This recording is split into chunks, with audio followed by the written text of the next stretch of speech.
Hello and welcome, and we're so glad that you're going to join us today, and we're going to be speaking about co-production virtually through a crisis. Is it possible and productive, and our lessons learnt? My name's Sarah, and one thing that came new to my life was my puppy Millie, who's now 1 year old. She was left behind by my 3 grown-up children, who returned for us for 6 months during the COVID crisis. And I'm going to hand you over to my fellow team members to discuss their pets with you too. Karen. Hi, my name's Karen Turner. I actually have a rabbit, a free rabbit who roams around the house and the garden. He's called Pepper, and I'm mum to 2 tennis-mad children, and I'm also an improvement advisor at the Royal Free Hospital in London. Christina. Hi, so I'm Christina. I live with 2 rescue Staffs Bull Terriers. They're called Cookie and Dapper, and also my wife. But yeah, Cookie and Dapper keep me super busy, but they've kept us entertained during COVID for sure. Hi everybody, I'm Helen Lee. I have 2 cockapoos called Sky and Blue, and I'm also mum to 3 football mad boys. And I'm also a nurse, and I work for NHS England and Improvement in the National Experience of Care team. So how did I come to co-production during a crisis? I'm actually a long-term patient with a heart condition, and I was looking at my Twitter feed, and I looked and I saw a Twitter that came up, and it was from Karen about what matters to patients, what matters to you. And I looked at that and I went, ooh, that's interesting. I tweeted back to Karen to say that I was a patient at the Royal Free, that I had some views that I very much wanted to get across, and how could I do this?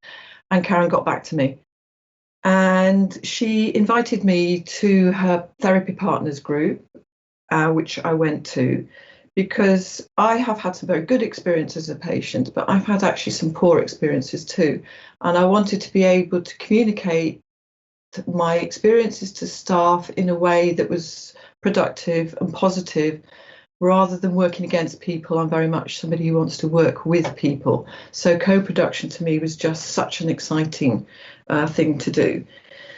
And I was just so fascinated and blown away by the experience of being invited into the group of fellow patients who welcomed me. There was no sort of, oh, you've only just arrived. It's very much an environment of welcome. We're really curious and respectful for each other's views. And members of staff come with their projects to talk to us. Karen, can I ask you, why did you establish Therapy Partners?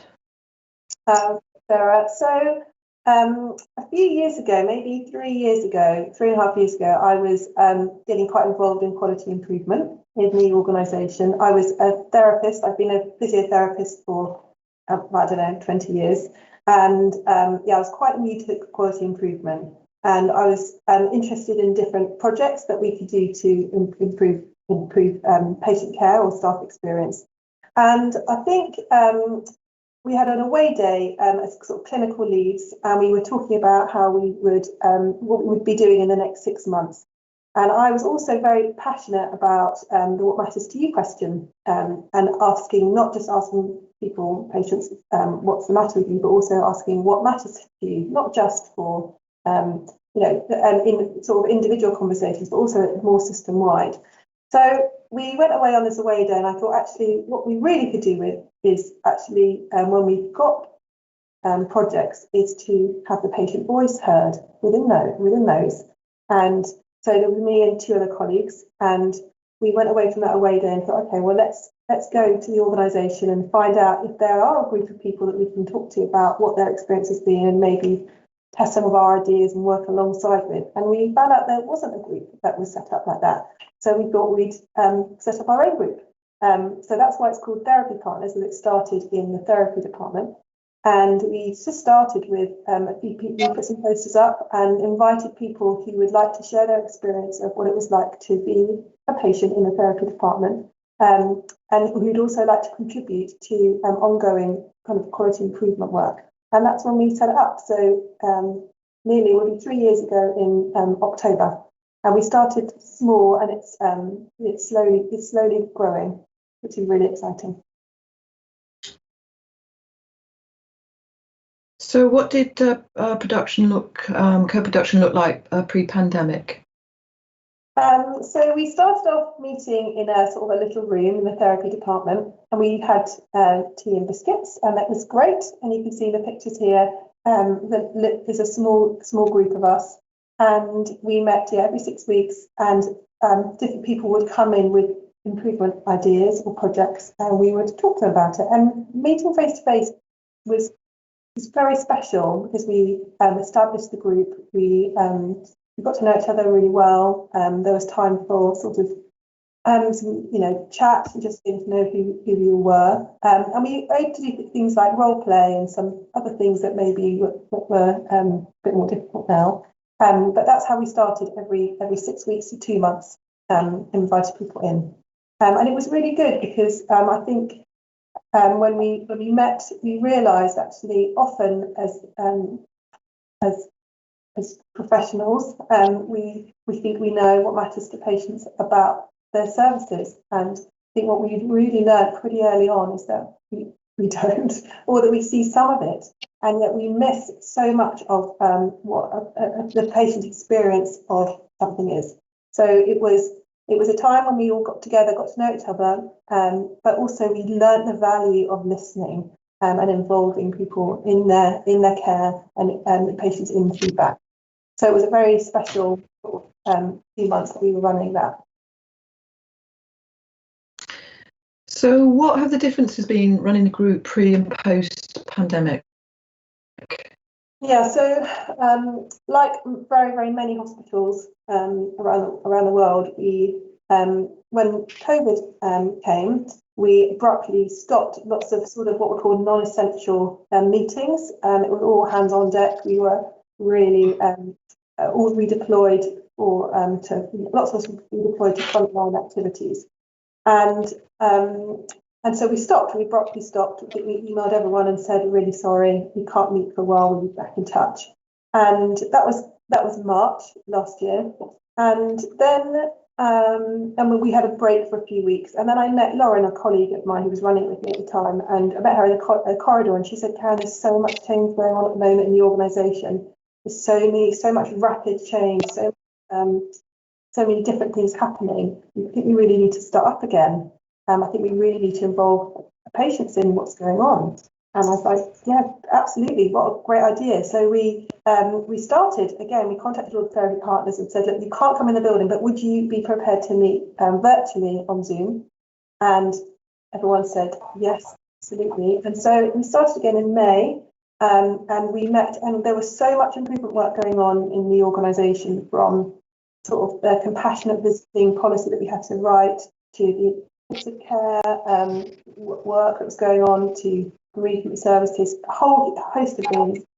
So we actually met every week for months, actually, because there was so much improvement work and there was so much demand for clinicians coming and meeting a group of patients who had lived experience of being patients and asking them what mattered to them about the changes that they were doing. So it was very different, but it was amazing. It was amazing to move digitally. Yeah, I thought it would take something away, but actually it hasn't. Yeah. So what do you feel? Do you feel there are any limitations in the sessions virtually? Yeah, so it has been, we do miss seeing each other face to face. I mean, I think, Sarah, you've joined the group completely virtually. Yeah. I think when we are able to, we will try and meet again face to face, but maybe not for every session. Maybe every now and then we'll meet together. I think it does exclude some people who have digital challenges, and there is some digital poverty, and we recognise that it is not. It doesn't work for everybody. So I think going forwards we'll do both. Hopefully we'll be able to give people choices about how they are part of the group. But being on Zoom has meant that we are able to reach much further than we were before in therapy. We've been able to reach throughout the organisation. We also have quite a lot of visitors. I think Christina and Helen have visited us before, but we have visitors from all over the country coming and seeing what sort of co-production what our setup looks like, which is really exciting. And we're also able to have people, who are just thinking about doing this in their own area as well, and coming and seeing how it works. So, and we've also had our chief exec and I'll come and visit as well to see what's going on. So there are definitely advantages, but it's not right for everybody. Yeah. And what do you feel? What have you seen? What benefits have you seen as therapy partners to the trust, but also to you personally? I think there's sort of been three main benefits I've seen, really. I think I've seen a change in the people who've come. So clinicians who maybe been pretty nervous before about coming and speaking to patients and getting their opinions. It's really funny. You think they wouldn't be, but they really are quite nervous about it often. And they don't know what to expect, and they don't know what the group's going to be like. But I've seen a change in people before to afterwards, then being totally convinced that working with patients, co-production is the right way to go, because they've learned so much. It's really opened their eyes to certain things. I think the projects have really benefited that we've had. So I think the work that we're doing is better because we're involving you guys and we're working together. So I think that is better. And I think there's something for me personally as well. Even every week, I'm more and more convinced that we're doing the right thing, totally. And I think it's convinced me that it's absolutely vital. And it's not a perfect group. We don't get it all right. It's not this, but we are working together. And for me personally, there's something I feel like I've got a whole new group of colleagues that I'm working alongside with. So it's very special to me. It's a very special group. So thank you, Sarah, for joining our group and being part of that, and all the work we're doing. And I'd like to thank all the therapy partners, all the people out there who are trying to support hospitals and doing what matters most. So thanks so much. Well, thank you very much, Karen, for all those really insightful comments, and I hope it will help people. Now, Christina, I have some questions for you. Now, I know you're a lived experience ambassador, but what does that mean? It can mean lots of things, but in this context, so I'm lived experience ambassador, working with the Experience Care Team, the National Experience Care Team, which was formerly the Patient Experience Team for NHS England Improvement. I am somebody with long-term chronic conditions, both physical and mental health conditions. And what my role involves is not just bringing my own lived experience, but actually being that connector, being that person that can support others and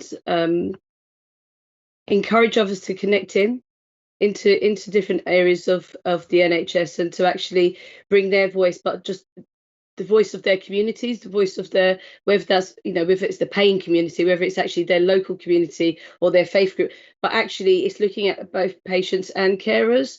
And I think that's what's really important, is that we've been looking at a lot of ways of changing the way we work. So I talk a lot about the lived and the learned experience. So being that the learned experience being people that have gained their knowledge through studying, and then you have the lived experience where we've gained our knowledge through actually, being, well, both of us actually are still very much living our health conditions. So but what we've realised is actually during the pandemic, we are sitting on common ground. Everyone is living this pandemic. Everyone is impacted by COVID in some way. So it's been an amazing kind of year in one way, very tragic in another.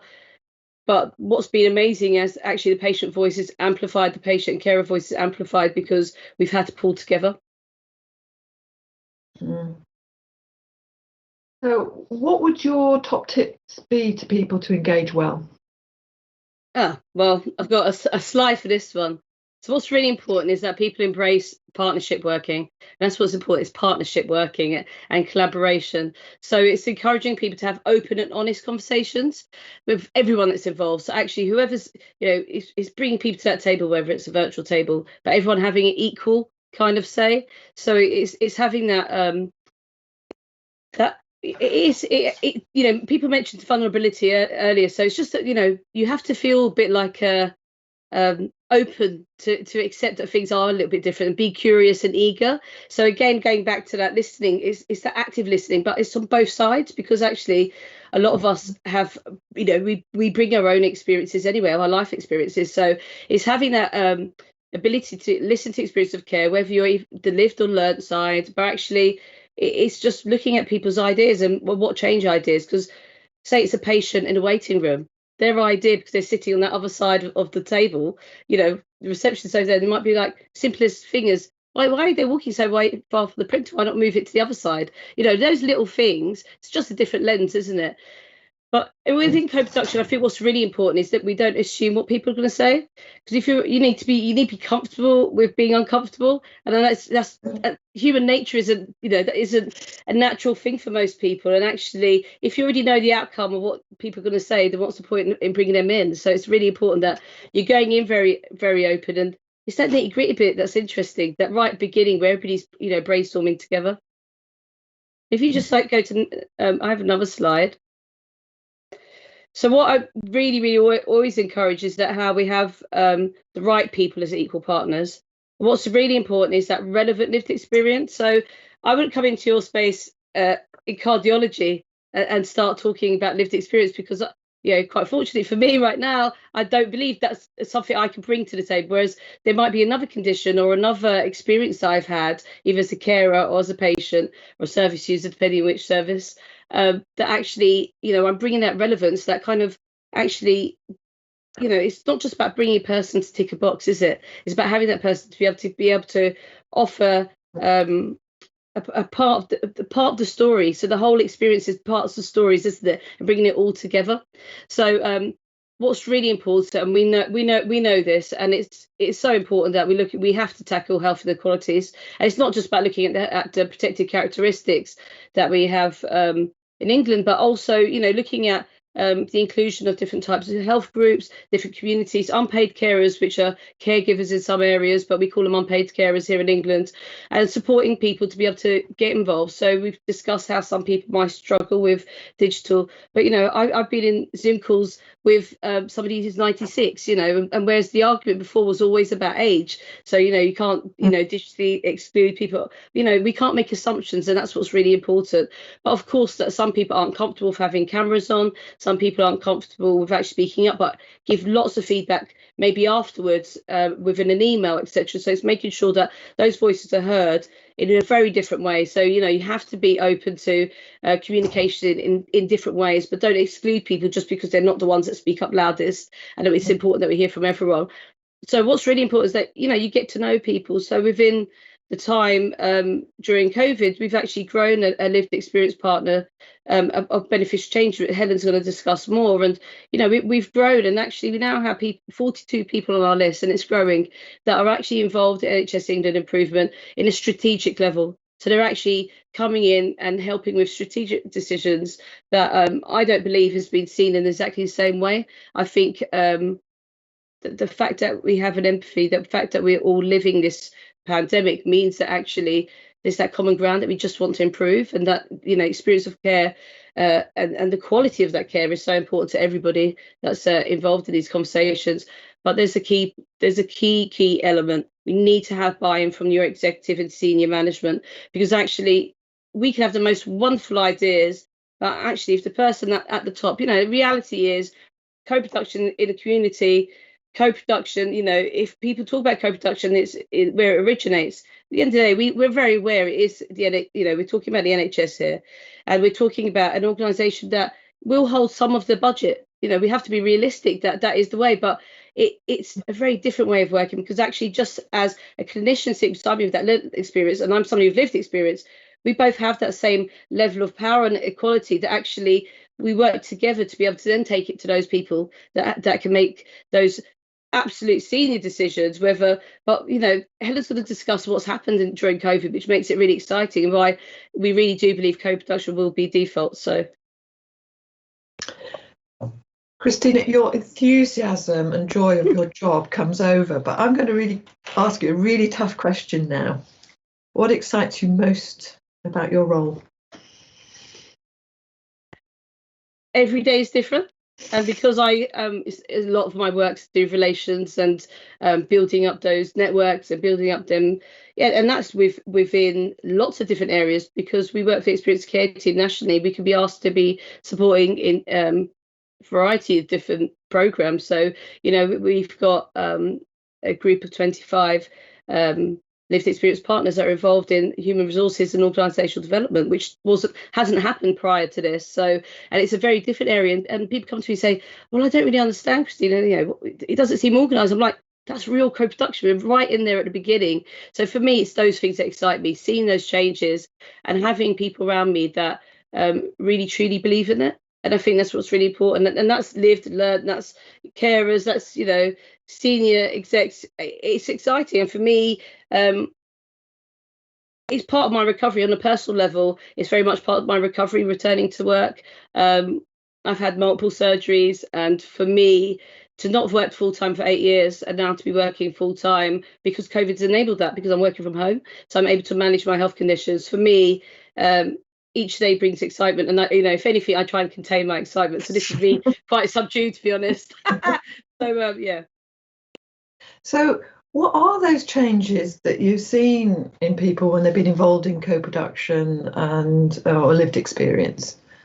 So what's happening is, obviously, we've touched on kind of digital poverty, etc., people not being able to engage, but actually we find ways of bringing people in into the conversation. But what's changed is the confidence in people. So for me, I know that it improved my confidence when I started doing lived experience work, and I've seen it in other people as well. And then those people are invited to kind of then formulate another subgroup, and so we then come together. So what's the difference is that actually, when some people that we have are housebound, so they wouldn't be able to travel to a meeting, they wouldn't be able to do 2 meetings a week, because actually the impact on them physically and potentially on their well-being and mental health would have been too much. And what we find is actually, by working in this way, that we can have much more voices in, and many more people are able to kind of be at the table and put their point across.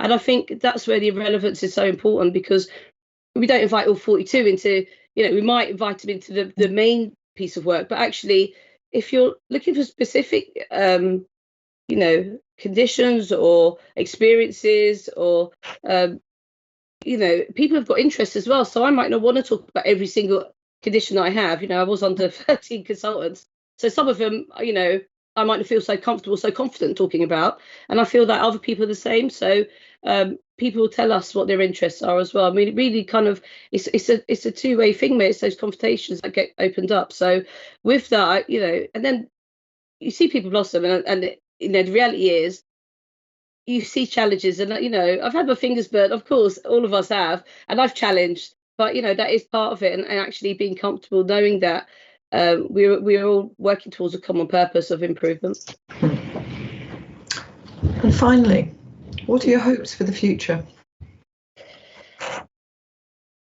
Realistically, it would be that my role wouldn't be necessary, but then I'd have to find something more exciting to do, which would be quite hard to top. But my hopes for the future, I think Helen's going to be discussing that in more details. Where actually, what I would have hoped for in the future, I think, is very much starting to happen now. So I'm going to probably not speak too much to that, and what Helen will be discussing is very much what I hope. And down to nitty gritty, I hope that there's many more lived experience roles that come up within health and care services, not just within the NHS, but much broader. And we're seeing that. We are seeing more and more roles being advertised. So if people are interested, they should really be doing searches and looking out there. There are much more roles happening, and at senior management level, which is fantastic.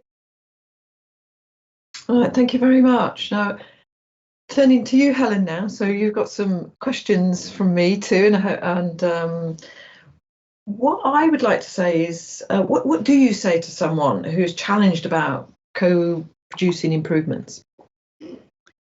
I'd say try it, give it a go. It's a different way of working. Clinicians can sometimes feel quite uncomfortable, and you've got to be comfortable feeling that uncomfortableness.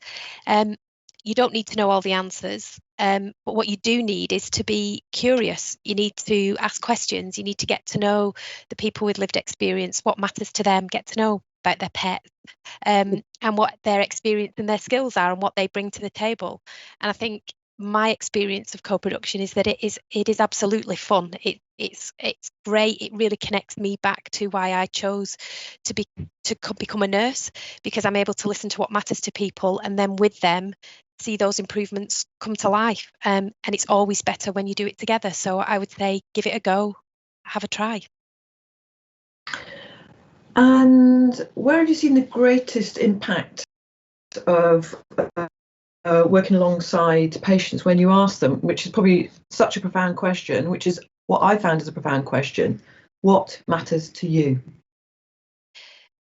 I suppose the biggest impact, thinking back over the last 15 months during the pandemic, is in relation to the co-production of the musculoskeletal programme, the Best MSK Health Collaborative, where the National Clinical Director came to us and said, I really know what matters to the clinicians, but I'm not sure what matters to people living with MSK conditions, and what the impact of living through the pandemic has been like. So we went out and very quickly were able to connect with charitable organisations, with community groups, with networks through social media to find out what mattered to people living with MSK conditions. And those things that those people said have absolutely been woven into and are the foundations of the MSK programme. So I think that's a massive impact that people ask that question, and that really made a difference to a national clinical programme.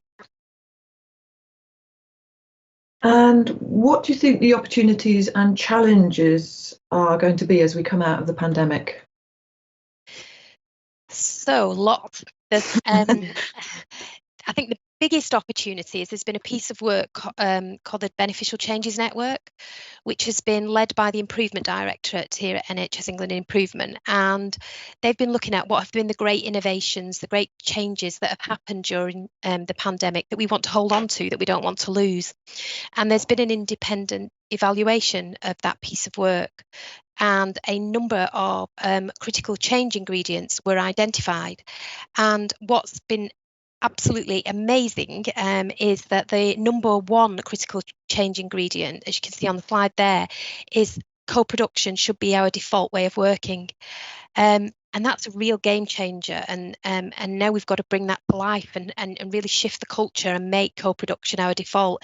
And that's really different, transforming the way we work in health and social care, by making sure that we always start with what matters to people, and that we bring those, as Christina talked about, and as Karen and you have with the therapy partners, bring that relevant lived and learnt experience together, bringing in all those diverse voices that can really make the difference and ensure that we are we're improving the right things, and we're doing that in partnership together. So that's the opportunity, and I think the challenge is now bringing that to life, changing the culture, making that our default. So that's a challenging question. How will the lessons that have been learned from the pandemic be used in the future? I think the lessons that will be learned will be woven in. They will be, there's so much learning. The barriers have been down, as Christina said. We've had everybody's had this shared experience. There's been lots of innovation, lots of can-do, opportunities to try things differently and do it and do test the change. And I think we've got to keep that. We've got to keep that can-do, that innovative approach, and not lose that, and not revert back. We've got to really kind of keep hold of that and keep moving forward together. Right. So thank you so much for all of your insights. It's been really, really interesting. And I've got one question for you, Sarah. Seeing you've grilled us. It's only fair.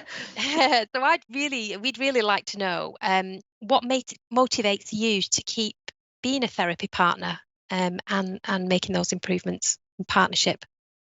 Because it's a very stimulating process to be involved with. Karen and the people she works with have created incredibly safe space that we can be honest in, and that we can have some very, I mean, when you're there, you're acting as critical friends to the people who come to talk to us, which can mean that we say as a group of patients things that people don't really want to hear, but we try and say it very, very gently. We will always, always praise, and it is absolutely lovely to be able to say positive things. But however, our goal is the same. We want people to have, probably because of our own poor experiences, we don't want anybody else to have that experience. So we want to find a positive way of working with staff to improve the care and the experience of everybody who goes through the hospital. We'll never achieve it, but at least we can try and do our best to do that. And we just want, what's really, really stimulating is that, yes, it's emotionally and intellectually challenging. We're very respectful as a group, and we respect the people who come to see us, and I think very much they respect us, and they're listening. And they're listening, and we're beginning to see change. And when you know that you're a change agent within a trust, it's very exciting. Thanks, Sarah. That's what will keep me going. Fabulous. So we've talked there about how we think that it is possible and productive to co-produce in the middle of a pandemic. Yes, it's challenging. You sometimes don't know where you're going, and there can be ups and downs, but you can absolutely do it. And we've just shared our reflections, and we're 4 people who all like pets and love our pets, who want to improve. As Sarah said, we're just people who want to improve healthcare, and we can do that so much better when we do that together and we bring all our experiences into the room. So our challenge for you is, what's next on your co-production journey? What are you going to be doing? Continuing doing the great work that you're doing, or trying it for the first time? And we'd really like you to keep the conversation going, and we'd love to hear about your co-production experiences and what you're doing. And we've got on the screen there our Twitter handles, and we'd love to get a bit of Twitter chat going so that we can carry on the conversation. So the challenge for us all, and it's within our gift, is let's go and make co-production the way that we do things and our default, and change that conversation so that instead of why would you co-produce, it's why wouldn't you? Thanks for being with us today. Thank you.